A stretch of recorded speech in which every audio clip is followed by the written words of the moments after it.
can I get your name and your organization? Bejamin with Code Pink. Excellent. So it is great talking to you today. I've spoken to you in the past. People Summit of the Americas are basically taking place. Of course, it's not all of the Americas in the way that Obrador, the president, basically described it. Friends of America who are basically showing up to this. Nicaragua, Cuba, Venezuela were not necessarily invited. This created a situation where many other governments said if they're not coming, we're not coming, including Mexico, which is a big draw in this. If you had to give a statement of why this People's Summit is taking place in opposition to the Summit of the Americas, what would it be? Well, we know the history of the United States and Latin America, which has been one of trying to impose the U.S. will on countries for centuries now.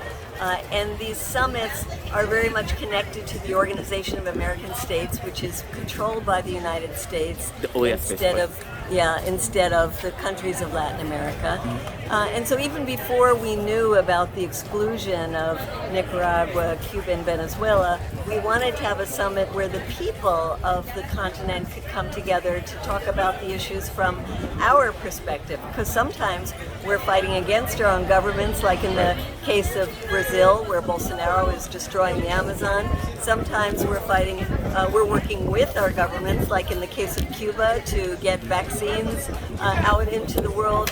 But we need to talk to each other, and it's in this kind of venue that we can learn from each other, we can meet each other, we can be more effective in our organizing when we have these kind of connections. Yeah. And then when Biden decided to exclude these countries and others decided not to come, now it's taken on a whole new meaning, yes. Which is, theirs is the summit of exclusion, ours is the summit of inclusion. Well, the way they've been talking about it in media is basically it's a fiasco.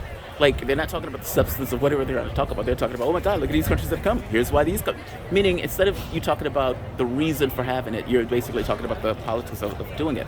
From your standpoint, who attended this summit? Were you able to get the people from the various different countries that come in order to give commentary on basically the U.S. perspective?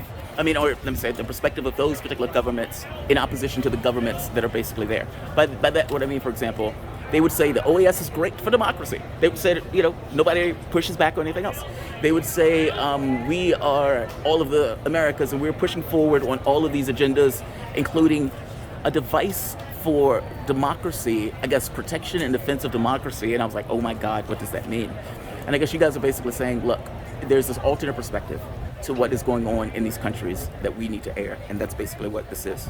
Unfortunately, people from Venezuela and Cuba and Nicaragua were unable to get visas to come here. So they were disallowed from coming to the organization. We had lists of people. I know in the case of Cuba, we had 50 people, all representing different sectors of society, from sports figures to writers to students, leaders. None of them were allowed in. So the U.S. is very exclusive, not only in terms of who can come from the official level, but who can come to our People's Summit just as regular people. So some people we have had to get videos from them, and that we'll be playing here, get their perspectives from people living in the diaspora who come from those countries, find other ways to get those voices. But it is symbolic of how exclusionary the U.S. government is, whether it's a Democratic or a Republican government in power. And I'm glad you said the exclusionary thing. I had an opportunity to give a question to Ambassador to Mexico, Ken Salazar. And I asked him basically, does he understand Obrador's point of view and what is his take? He basically dodged the question and said, we don't deal with dictators, and these countries are not countries we want to bring in.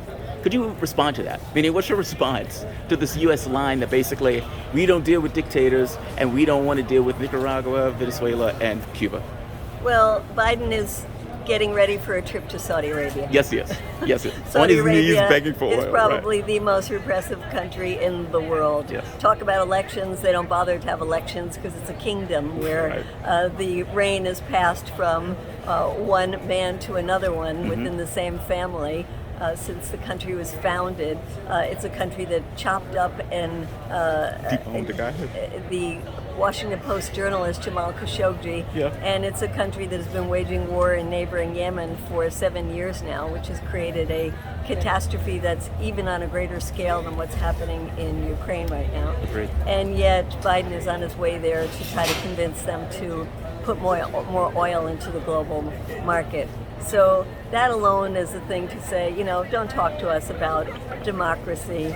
And of course, then, you just have to look at the U.S. record over the last 20 years, not even going back to the history of genocide in this Right. country and slavery, to say that the U.S. is, it's a joke, the whole idea of a rules-based order, because just their rules. it's the rule of the mighty, Yeah. he who makes the rules can make the order. And it's the U.S. that's been making and breaking those rules. So I think a lot of people see through this. People all over the global South say, who are you to tell us what democracy is? And the other thing I want to say is that people look at the U.S. now and say, what is happening to your own democracy? They see the gun violence, they see the deep polarization, they see the last president not even accepting that he wasn't reelected. Right.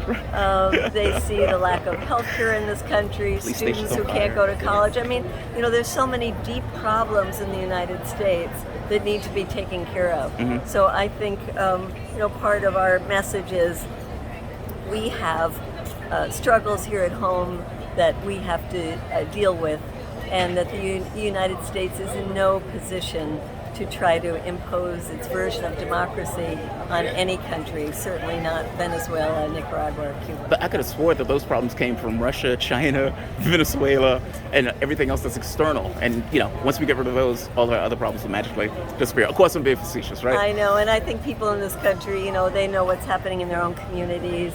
They see unfortunately, Do you think that they they're get not it? represented by their own government. Do you think they get that? Meaning sending 40 billion. I had a conversation with people here about the poverty in Los Angeles. Basically, people living on the streets. And it is shocking. It is one of those things where it's like, oh my God, this is supposed to be a Democratic supermajority state. And these guys are supposed to be the curbing to the hard edge of the capitalistic system. And yet you have shanty towns. And so it became this thing of like, how do you send $40 billion to Ukraine and your public is standing there noticing the shanty towns? And do you retain legitimacy when you're doing something like that? Meaning, do you believe that there would be consequences? Even if it's the Republicans that are bringing up, you guys are running a Ukraine first policy. Do you think their actions here in the context to, let's say, inflation and all these other things that are basically negatively affecting us will have an impact on the electoral system, and for that matter, even on political organization around the various parties, meaning like Republicans, 50 of them voting against the billion-dollar bill and everything else? Will there be political consequences and political changes in the U.S. as a result of the actions taken here? The American people don't care very much about foreign policy, and that's because they don't learn very much about foreign policy, Right. either in schools or through the mainstream media. And so while there is a lot of hype now about Ukraine, and we have to send more of our tax dollars there, people are more concerned about the price of gasoline. Right. They're more concerned about the price of their groceries when they go into the supermarket. And elections are coming up, and so the Biden administration is very worried about inflation and how that's affecting people's feelings towards the party. And predictions are that the Democratic Party is going to fare very badly in the upcoming elections. Yeah.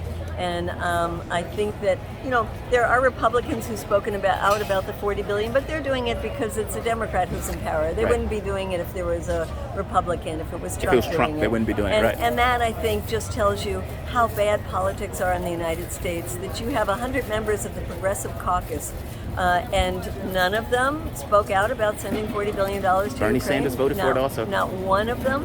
So I think people are paying attention, see that politics is really broken in this country.